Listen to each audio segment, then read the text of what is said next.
Boker Tov. Boker Tov, Beshem Hashem Naaseh Venatzliach. Voilà, veuillez vous installer. Ceux qui suivent vos Talitot. On est aujourd'hui le 30 du mois de octobre. On rentrera dans le mois de novembre, 1er novembre. Et en hébreu, nous sommes Rosh Chodesh Cheshvan, Lechem Tovim Ul Shalom, Aleph du Rosh Chodesh Cheshvan, mercredi matin. Un show qui sera dédié pour Eric Ben Tolila. On remercie du fond du cœur. Beaucoup de hatzlachat, beaucoup de réussite dans tout ce que tu fais. Je remercie aussi Jérémy Zribi pour son soutien. Ilan Nabet, Toda Rabba, Mamash Mikol Alev. Vechen al Zaderer. Très brièvement, notre liste. Refouach Shlema, parmi tous les malades d'Israël, Moratimi, Ginette Shoshana et Michel Malka Bat Mesaouda, Edi Batela, Shirel Perala, Simcha Bat Alisson Mazal, Sarat Alev, Miriam Meir, Sarah Soufan, ירמיהו אברהם בן מסעודה בן הראש שמברך אותו פרש בן אשר נעמי נעמה בת נועה עדן בן שמחה אליהו עמר בן אלי שמחה שמשון בן שמעון סלמי רחל פרל חיה בת מרים ולאלף אלפי אבדנים לעילוי נשמת יצחק בן צסיה מרסל בת חסיבה רות בת שרה בלנש בת אפרת שיראל שרה בנות קרן ג'סיקה יצחק בן רבקה ואליהו בן אסתר ושלום בעזרת השם אריק בן תולילה. Aujourd'hui, le shiur sera pour toi, comme tu l'as acheté. Je rappelle que vous pouvez acheter un shiur qui vous donnera le mérite, le nombre de fois où il sera vu, où changera les gens, d'avoir le mérite de les avoir occupés à l'étude de la Torah et peut-être changer dans leur midot. 120 €, ça nous aide à payer la Vrechim, la Torah, et en même temps, vous y gagnez, Bezrat Hashem, au niveau de l'enseignement. Pour tous ceux qui veulent avoir ce mérite-là, Makolev vous attend pour les soutenir, toutes ces familles nécessiteuses. TorahTraim.net, pour ceux qui veulent voir exactement tout ce que l'on fait, plus ou moins, on ne marque pas tout là-bas, mais Bezrat Hashem, Shiniske Lagdil, Torah la dira Beyachad. À part le Binyan, bien entendu, qui lui par contre est un autre sujet qu'on est en train de préparer. On va étudier sur le Likutei Etzot, le domaine de la Savlanout, qui est un synonyme du mot humilité, et qui rejoindra une des dimensions les plus importantes, c'est pourquoi tu souffres. Bemet Shelak Dola Me'od. Pourquoi est-ce qu'on souffre? Alors c'est vrai que je pourrais lire directement, mais je suis obligé d'apporter déjà des titres à tout cela. Lama Ha'adam Sovel. Il y a énormément de raisons à cela, énormément. Et c'est pour ça qu'il est très difficile, si la personne n'a pas de roi HaKodesh, c'est-à-dire d'une connexion avec le monde d'en haut, de dire pourquoi une personne souffre. Alors je vais vous en dire comme ça à toute vitesse, parce qu'on n'a pas le temps. Lama Ha'adam Sovel. Pourquoi est-ce qu'il souffre? La première des choses, c'est que les souffrances peuvent être reliées à la réincarnation. C'est-à-dire que tu as fait du mal à une personne ou tu t'es mal comporté, tu es réincarné. C'est la raison d'ailleurs pour laquelle nous sommes là. Et souvent, quand on cherche dans nos vies, mais pourquoi j'ai ça? Pourquoi je mérite une telle souffrance? Pourquoi une telle injustice à mes yeux? Réponse, c'est la question qu'a posée Moshe Rabbeinu à Hachem. Ar enina et kevodecha, montre-moi pourquoi le monde il est si tordu à nos yeux et il est droit à tes yeux parce que toi tu as toutes les données. Réponse, parce que c'est relié à la réincarnation. Donc comme on n'a pas visu sur le passé, on a du mal à comprendre le présent et encore plus d'angoisse pour l'avenir parce qu'on ne comprend pas pourquoi on en est là. Lama Zekarali, pourquoi j'en suis là? Donc première raison des souffrances, c'est pas l'ordre chronologique, c'est juste un titre. Première raison, c'est tout simplement parce que par exemple un mec perd tout son argent, Chazve Shalom, et puis il y a un autre qui le trouve. D'accord? C'est pas juste. Attends, moi j'ai travaillé pour cet argent, le mec il vient, il dit je l'ai perdu, le mec il a 20 ans, il arrive, il prend son oseille. Si c'est arrivé, sache une chose, c'est parce que dans le Gilgul d'avant, cet homme qui avait 20 ans, tu lui as pris son argent, alors qu'il avait travaillé dessus. Dieu remet les choses à leur place, seulement comme on n'a pas les raisons, on s'apercevra que souffrir égale pas comprendre. C'est-à-dire que dès qu'on ne comprend pas quelque chose à l'échelle humaine, c'est une souffrance automatique pour nous. Nos neurones souffrent. Notre cerveau est mal. Pourquoi? Qu'il lo mevinim, lo tofsim, lo masbirim. On n'explique pas le pourquoi des choses. Et quand on ne sait pas pourquoi, eh bien c'est comme si quelqu'un vient et te met une claque. D'accord? Et à ce moment-là, tu regardes, tu dis, mais pourquoi tu as fait ça? Tu es énervé, tu as subi une injustice. Il dit, pourquoi j'ai fait ça? Parce que tu as dragué ma femme tout à l'heure. Oui, c'est vrai. Avant la claque, elle est partie. Le rouge d'avoir que c'est peut-être un mauvais exemple que je donne, mais en tout cas, l'idée est là. Deuxième raison pourquoi on souffre dans ce monde, quand on est un tzaddik ou quand on est une personne parfaite, on est jugé qu'il se route à Sahara. Donc souvent les gens qui s'améliorent dans leur vie, eh bien, vont se retrouver face à des situations où Akadosh Baruch Hu chauffait et Tassalik et Asara. Comment il s'appelle? Noach, une petite erreur, boum, Yosef, il a fait un peu de la Shonara, les Shem Shamaïm, 10 ans de prison, plus 2 ans. Donc on voit que les tzadikim, ceux qui s'améliorent dans la vie, sont jugés vraiment Kirut Asara. En sens contraire, quand ils prennent leur salaire, ils prennent un salaire qui est, Baruch Hashem, aussi large que l'océan. Donc, d'un côté, ils sont jugés très difficilement, et de l'autre côté, ils sont vraiment récompensés. Ceux qui souffrent en général le plus sont ceux qui font tchouva. Pourquoi? Eh bien, tout simplement parce que toute leur vie, ils ont ignoré Dieu, ils ont fait des avérotes, et n'oubliez pas un détail, même si les chrétiens ont beaucoup copié sur ce domaine-là, mais quand tu fais une faute, que tu le veuilles ou pas, tu la paieras. Sauf si tu as fait tchouva be'ava absolu. Donc, eh bien, les mains d'Avardomé, c'est comme quelqu'un qui devait énormément d'argent, donc il s'est emprunté de la vie parce qu'il méritait plus de vivre, parce qu'il était Mechalel Shabbat, il mangeait pas cachère, tout ce que la Torah va nous mettre en garde. Ouais. Et d'un coup, le mec, il fait tchouva. Donc, il gagne le loto. Donc, il devait 1 million de shekels, et il a gagné au loto 1 million de shekels. Ben, qu'est-ce que vont dire tous ceux à qui il doit de l'argent? Maintenant que tu as, paie-moi. Donc, ils vont le dépouiller de ses mérites. Donc, automatiquement, quand quelqu'un fait tchouva, quand il fait des mitzvot, il dit après un certain temps, je ne comprends pas. Depuis que je suis shomer Shabbat, je fais la cache-route, je mange, comment dire, je fais nida avec ma femme, je me suis arrangé les midot. Rien que je galère, avant j'étais un rachat. Il dit, Nachon, pourquoi? Il dit, parce que tu puisais ton monde futur dans ce monde-là. Ce qui fait que le moindre bien que tu faisais, tu prenais le salaire sur terre. C'est pour ça qu'on voit souvent des chilonim, des gens qui sont dans le chol, c'est-à-dire loin de la doucha, du pourquoi de leur existence sur terre de servir Hachem. Et puis de l'autre côté, nous qui sommes dans la Torah, mais qu'on galère, on galère, on galère. Pourquoi? Parce qu'on a oublié qu'on faisait Zera Vatala quand on avait 16 ans, qu'on a couché avec une Goya, qu'on a on a mal parlé à nos parents. Tout ça se paye. Une fois, le Gaon de Vilna, pour vous donner un exemple, s'est rappelé à l'âge de ses 20 ans qu'à l'âge d'1 an, en passant, il a fait tomber la kippa de son père. Il a jeûné pendant une journée entière que Yom Kippour. Il y avait 1 an. Pourquoi ça s'appelle Shemet Selfot? Malgré tout. Maintenant que je m'en rappelle, il faut que je répare ça. Il est passé en faisant tomber. Il n'a pas fait exprès. Il a jeûné un jour entier. Mais pas un jour, du matin au soir. Yom Kippour. Il a fait 25 heures de jeûne. Mais la reine Rabbi Nachman nous met en garde. Si tu vois des souffrances qui viennent à toi et que tu ne comprends pas, lama, là, sache que c'est het neoraim. C'est la faute de ta jeunesse. Lama. Parce que maintenant que tu t'améliores, alors Nema d'Avardomé. C'est un jour, une personne, il a vu un ustensile. Il n'avait pas beaucoup de valeur à ses yeux, il l'a toujours mis dans le grenier. Puis un jour, il regarde comme ça, puis il voit qu'il a de la valeur. Il se rend compte que Bémet, on peut faire quelque chose. Qu'est-ce qu'il va faire? Il prend une lime, puis il va commencer à limer. Puis après, il va commencer à prendre une machine pour poncer. Puis il va commencer à l'améliorer. C'est exactement ce qui se passe pour nos âmes. Tant qu'on veut ignorer Hachem, on les met un peu de côté. Ok, tu veux comme ça, l'homme est emmené là où il veut aller. C'est-à-dire, le jour où on montre un doigt en disant, tu sais, j'ai quand même de la valeur. On commence à croire en nous. Alors, comme on dit tous les matins dans Modéani, Rabba Emunatecha, le créateur du monde, lui, il croit en toi. C'est toi qui ne crois pas en toi. Si tu as créé, c'est qu'il croit en toi. Il pense que tu peux changer. Mais la reine, dès que toi aussi, tu penses que tu peux changer aussi, dès que tu es capable de Modéani, lefanecha, de comprendre que tu es une créature qui doit tout ce que tu as à Dieu, alors lui aussi, il croit en toi. Rabba Emunatecha. Qu'est-ce qu'il fait à Kadosh Baruch Hu? Il commence à te limer. Et quand tu commences à limer, ben, ça fait mal. Donc il va commencer à t'améliorer. Il va te faire comprendre que dans la vie, l'argent, c'était pas Dieu. Que tes pulsions animales ne t'ont mené à rien. Que toute ta vie, en fin de compte, tu l'as amené, qu'est-ce qui reste de toi? Réponse, rien. Par contre, quand tu as réussi ta vie, quand Bezrat Hashem, tu arrives à devenir spirituel, bien, vous savez, il y a quelque chose d'extraordinaire avec les diamants.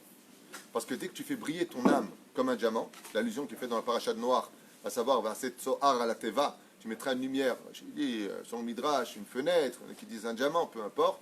Mais ce qu'il y a de merveilleux avec le diamant, c'est que même si tu l'enterres 20 pieds sous terre, et que tu le mets au fond, ben ça reste un diamant. Il n'y a rien qui peut changer un diamant sur terre. Rien. Un diamant, ça reste un diamant. Ce qui fait que même si un tzaddik dans ce monde, il se sent enterré par les souffrances, ce n'est rien d'autre qu'un diamant qui reste enterré. Et tout le monde le cherchera là où il est. Mais par contre, tu peux mettre autant de cailloux sur la table, personne ne fera attention à eux. Mais la reine, les souffrances sont là pour limer la personne et l'améliorer. Le Ramchal lui donne une toute autre explication au monde des souffrances.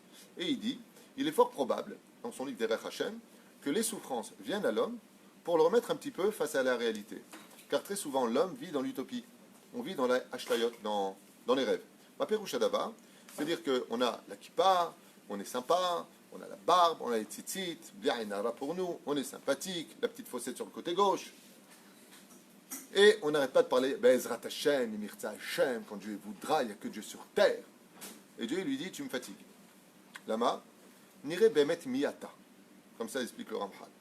C'est-à-dire que l'épreuve est là pour donner la vraie mesure dans la vie d'un homme. Vous savez, les gens qui disent tout le temps, ouais, t'inquiète pas, ça va aller, la roue elle tourne, t'inquiète pas, il faut être positif. Ouais. Je dis, ah ouais, tiens, allez, plus de parnassa, vas-y. Voilà. Alors, faut être positif. Miata. Dans l'épreuve, tu apprends à te connaître. Grâce à l'épreuve, tu peux mesurer dans un monde de réalité, parce que le Yetzera, c'est quoi? C'est l'illusion, comme vous le savez, on en a souvent parlé. Les lunettes que nous met le Yetzera sur le nez, c'est les lunettes de l'illusion. De ce fait-là, l'homme vit toute sa vie dans l'illusion. Comme ils sont en train de faire une pub là-bas au Canada, d'une super voiture. La pub, c'est tant que tu n'as pas cette voiture, tu n'es pas un homme. Et ça marche, le pire, c'est qu'ils en vendent plein. Le mec, il dit, ça y est, j'ai réussi. Il y a un jour un mec très riche qui a dit, si tu n'as pas été capable d'acheter 10 appartements dans ta vie, tu n'as pas réussi ta vie. Les gens ils vivent dans l'illusion. On n'a jamais vu une clé d'appartement enterrée avec toi, Baba. Pendant que tu étais en train de dire ça, le mec, juste que vous sachiez, il est mort un mois plus tard.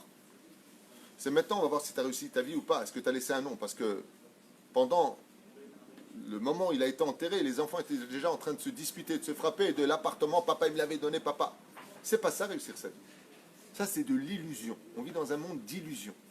Nous avons fait un enterrement d'une jeune fille de 43 ans qui est partie de la maladie, foudroyée. Allez lui demander à elle si ce monde, c'est de l'illusion ou de la réalité. La maladie des Rechagav ramène l'homme à la réalité. Laquelle? Celle qui est la même que l'épreuve. C'est encore une explication. C'est que les épreuves sont là pour te montrer que tu n'es rien. Combien de gens ont monté des sociétés? Combien de gens ont acquis des choses et ils ont tout perdu? Dieu les a mis à l'épreuve, pourquoi? Parce que l'épreuve, c'est le marteau-piqueur de l'orgueil.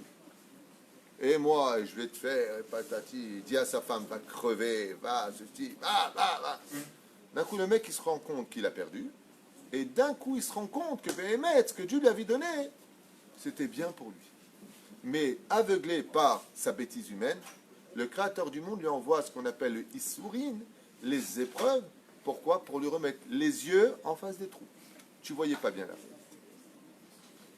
C'est souvent quand on a tout perdu qu'on se rend compte qu'on aurait dû être plus humble, plus gentil, plus correct, plus à l'écoute. C'est dommage. Béhémet, et je le dis à voix haute, c'est dommage que les gens attendent de perdre pour se rendre compte qu'ils auraient dû changer avant et pas après. C'est comme toutes ces Neshamot nous expliquent un commentaire du Zohar que j'avais lu il y a très longtemps.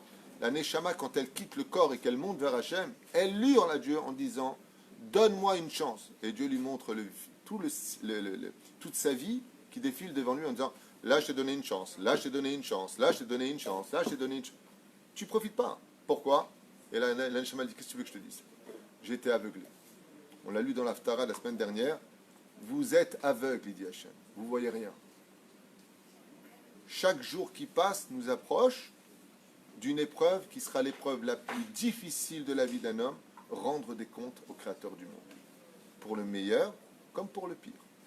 Mais la reine, les épreuves sont là pour nous fuser. Encore une explication sur les épreuves, comme ça vous le saurez, pourquoi tu souffres. Eh bien, je ne sais pas si vous avez déjà fait l'armée. Moi j'ai fait l'armée en France et en Israël. J'étais commandant en France, je fais aussi mon service militaire ici à Gaza. Et à Zekim exactement. Et pour avoir des grades, pour monter, qu'est-ce qu'il faut faire? Le parcours du combattant. Par exemple, tu veux devenir sérène à l'armée, il faut que tu prennes le halunka, que tu fasses 80 bornes dans le désert. Il faut montrer que tu es capable. Ça veut dire, si tu veux être champion du monde des poids lourds et que tu aies tes poids moyens, il faut que tu prennes du poids, mon pote. Puis il faut que tu t'entraînes vachement, parce que les coups, c'est pas la même chose. Résultat, quand tu veux passer de Dougma Yachar à Tzadik, de Tzadik à Chassid, de Chassid à Kadosh, pas de problème. Mais il va falloir que tu passes le parcours du combattant. Et voici les 10 épreuves d'Avraham Avinu. Avraham, grâce aux 10 épreuves, il a pu devenir le père de la nation juive et le père des nations du monde. Personne, chas v'shalom, n'ose dire un mot de travers sur Abraham dans aucune autre religion. Il n'y a pas que nous. Pourquoi? Parce que, comme l'a dit Akadosh Baruch Hu à David Ameler, pourquoi on ne dit pas Éloqué David? On dit tous les matins Éloqué Abraham, Dieu d'Abraham, Dieu d'Isaac, Dieu de Jacob. Ouais. Et David Ameler, il a dit hey, mais le 4e pied du trône, c'est moi, Abraham, Yitzhak, Yaakov, David. Pourquoi pas moi? Qu'est-ce qu'il lui répond Hachem? Oui, mais eux, je les ai mis à l'épreuve. Ça veut dire que cette notion que nous explique la Gemara vient nous dire, tu sais, des fois l'homme il est mis à l'épreuve. Pourquoi? Eh bien, tout simplement parce que Dieu il lui dit, il serait temps que tu passes de commandant à colonel. Il serait temps que tu passes de colonel à général. Il serait temps que tu passes de général à chef d'état-major. Il serait temps que tu deviennes Premier ministre. Un des tzaddiks sur lequel le monde tient. Et pour cela, il va falloir que tu gagnes tes galons. D'où l'épreuve de Noach dans la Teva. Pourquoi Noach va-t-il faire du chesed absolu? Parce qu'en contrepartie de cette souffrance, de cette épreuve terrible, d'entendre le monde, les gens qui hurlaient de douleur à l'extérieur de cette Teva, Noach devra acquérir des galons pour devenir le nouveau père de l'humanité, par lequel la création du monde va repasser. De la reine qui est au misé, on voit que les épreuves viennent taper à nos portes pour des raisons qui sont des fourchettes tellement larges qu'il serait très difficile pour nous de les avoir. Encore une explication sur pourquoi les épreuves. Bien, il arrive des fois que l'ange de la mort soit envoyé parce qu'il est temps de prendre une âme dans la famille. Nigma, il était venu pour 6 ans de vie, il a fini ses 6 ans, il doit retourner. Nigma. Seulement, les parents ont fait une très belle teshuva. Et la teshuva est si importante qu'il ne mérite pas de souffrir et de perdre un enfant. Il ne mérite pas. Moi aussi. L'ange, il a été envoyé depuis la création même de l'enfant. C'est-à-dire que quand l'enfant, 40 jours avant sa concrétisation en tant qu'embryon dans le ventre de sa mère, l'ange de la mort, il a rendez-vous avec lui. Et si l'ange de la mort, il a rendez-vous, il vient, il n'y a pas. D'où est-ce qu'on apprend ce qui vient? Dans le Zohar à Kadosh, on a plusieurs fois des maasim extraordinaires dans le Zohar. Rabbi Elazar, le fils de Rabbi Shimon Bar Yochai, a vu un serpent qui allait tuer un juif. Il lui a dit, où vas-tu, serpent? Il lui a dit, je vais dans telle maison, tuer telle personne. Il lui a dit, non, va dans telle autre maison et va tuer l'autre personne. Ça veut dire qu'il a envoyé vers un non-juif rachat qui faisait beaucoup de mal aux juifs. Il lui a dit, non, va dans cette maison. Qu'est-ce qu'on aurait pu comprendre? Où tu vas, toi, serpent, pour tuer quelqu'un? Je vais tuer tel juif. Non, je t'interdis de le tuer. Il dit pas ça. Quand est venu l'ange de la mort pour prendre Rabbi Yosef, il est parti chez Rabbi Shimon Bar Yochai. Il lui dit, pourquoi tu es dans cet état? Il lui dit, regarde qui est derrière moi. Il lui a dit, l'ange de la mort. Il lui a dit, tu ne le prendras pas jusqu'à ce que moi je parte de ce monde. Mashma Mikan, que quand un ange est envoyé, tu ne peux pas l'annuler. Tu dois lui donner une autre adresse. Ce qui fait que l'ange de la mort, quand une personne doit partir à l'âge de 6 ans, le pauvre, les parents, eux, maintenant ils ont acquis du mérite. Mais l'ange, il est parti. Il doit prendre quelque chose. Qu'est-ce qu'il prend? Il va prendre la parnassa. Dieu lui dit, touche pas l'enfant. L'enfant mérite de vivre par le mérite des parents. Emzachou, aval. L'ange, qu'est-ce qu'il prend? Damim keneged damim, le sang de l'enfant contre le sang de l'argent. Donc on voit qu'il existe une fourchette tellement rechava, tellement importante, tellement puissante dans le monde des justices qui nous dépasse totalement à l'échelle humaine, que quand une personne souffre, Rabbi Nachman il nous dit tout simplement, Al-ze chayav lismoach bimyuchad. Quand une personne est mise à l'épreuve, mamash elle est mise à l'épreuve, que ce soit pour préparer son mariage, ou pire encore, la destruction du divorce, les affres du divorce. L'éducation, où tu as ta fille qui te regarde dans les yeux avec une jupe courte, qui dit que je fais ce que je veux, je couche avec qui je veux. Waouh, on se calme.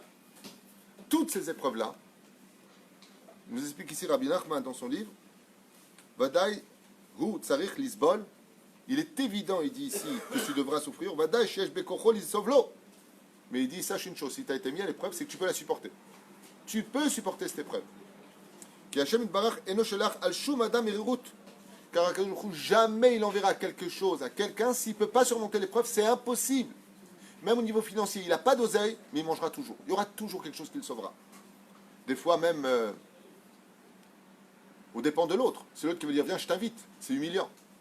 C'est pourquoi en général ça arrive ce genre de choses. Parce qu'un jour on t'a demandé de l'aide, tu aurais pu aider. Tu savais que cette personne avait besoin et tu as tourné les yeux. Alors Dieu, il te dit, tu sais quoi? Je te mettrai à sa place et tu comprendras combien ça a été dur pour lui. Parce que lui, il a souffert. Pour enlever cette souffrance que lui, il a eue, il faudra que toi, tu y passes. Mais faut me dit, mais Agmara, l'histoire d'un homme qui ne voulait pas donner de tzedaka, la femme elle voulait donner de tzedaka, il a frappé sa femme. Pas sauf qu'ils ont divorcé. La femme a épousé un homme très riche et elle a pu vivre enfin heureuse. Et celui qui est devenu clochard, c'est l'ex-mari qui un jour tapait à la porte sans savoir que c'est la porte de son ex-femme. Et en ouvrant la porte, il est tombé sur elle et il a eu très très honte. Et elle a couru lui donner de l'argent et il a éclaté en larmes en disant, maintenant je me rends compte maintenant je me rends compte. C'est-à-dire que fais attention, parce que, comme dit le Ben Ishraï, la vie c'est une échelle. Un jour, le barreau du haut était en train de se moquer du barreau du bas en disant, t'as vu, moi je suis en haut. Est venu le propriétaire et il a retourné l'échelle en 2 secondes. Fais attention. C'est pour ça que vous qui êtes à la tête de société, ou patron, ou mari d'une belle famille, n'oubliez pas un détail. Les barreaux peuvent très vite se retourner, ou vous pouvez vous trouver même derrière les barreaux. Alors, Bezrat Hashem, Shiniske, les Tovat Aïnyan. Velachen, je finis juste avec une dernière phrase de Rabbi Nachman, puisque nos Avrechim sont là. Comme ça. Veyeda Adam Shiamin Be'emuna Shlema. Il est impératif pour un homme, face à l'épreuve, d'avoir une émouna absolue. Shakol Be'emet le Tovato Anitzrit. Et là, il rajoute quelque chose de nouveau. Dans Maseret Tanit, Kafalef Amud Alef, on dit Diakol et Tova, Gamzo et Tova. Il dit, Rabbi Nachman, quelque chose en plus. She'atova azot initzrit. C'est-à-dire que toutes les épreuves que tu as dans ce monde sont là pour fuser en réalité le monde futur. C'est-à-dire qu'il y a un lien absolu, je finirai avec ça, entre la souffrance d'aujourd'hui et le monde d'en haut. Je m'explique en une phrase. Si une personne, chas v'shalom, stam dougma, doit prendre une réincarnation dans un animal, oui, selon le Harizal et beaucoup d'autres commentateurs, on se réincarne dans les animaux, contrairement à d'autres qui disent non, comme Rabbi Haïgaon. Aval, chacun sa Torah et chacun sa Déa. Shivim panim la Torah. Il faut savoir une chose, Rabotai, c'est que si un homme doit descendre, par exemple, 1 an au Gehinam, 1 an, à cause d'une chose qu'il a faite, et qu'il passe une très mauvaise journée sur Terre, cette très mauvaise journée sur Terre, s'il apprend Bessimcha, elle peut effacer un an de Gehinam. Et c'est ce qu'il explique ici. Il dit, tout le sével, toutes les souffrances que tu as dans ce monde, ouais, eh bien, elles sont là pour réparer quelque chose de grave qui t'attendait. Nitzrit, le monde de l'éternité. Ce qui fait qu'on ne peut pas partir avec un esprit positif si on n'est pas conscient de 2 choses. La première, c'est que Dieu jamais nous ferait du mal. Et qu'à l'image, il le dit ici, à l'image du médecin qui va te donner, voilà, là, récemment, il y a une petite fille qui vient de se faire opérer du cerveau, ils ont coupé le crâne et tout ça, les parents, ils n'ont pas frappé les professeurs. Qu'est-ce qu'ils ont dit? Peut-être que tu arrêtes le truc. Ah, je ne sais pas qui c'est, mais peut-être qu'il intervient. Et, la réponse est simple, elle est très belle. C'est que les professeurs, quand ils sont sortis après avoir coupé le crâne de la petite fille, machin truc chouette, qu'est-ce qu'il a dit? Merci beaucoup, professeur. Merci beaucoup. Allez, on va lui offrir une boîte de chocolat. Je ne comprends pas. Le mec, il prend ta fille, il prend une scie, il lui coupe le crâne. Ouais, il lui fait une cicatrice digne de, comment il s'appelle, Frankenstein. Et toi, tu lui dis merci. Ils lui ont rasé la tête. Pourquoi tu lui dis merci? Parce que je sais que toute cette épreuve a été pour sauver ma fille. Ainsi est le Créateur du monde. Tout ce que je fais, mon fils, c'est que pour te sauver comme un médecin.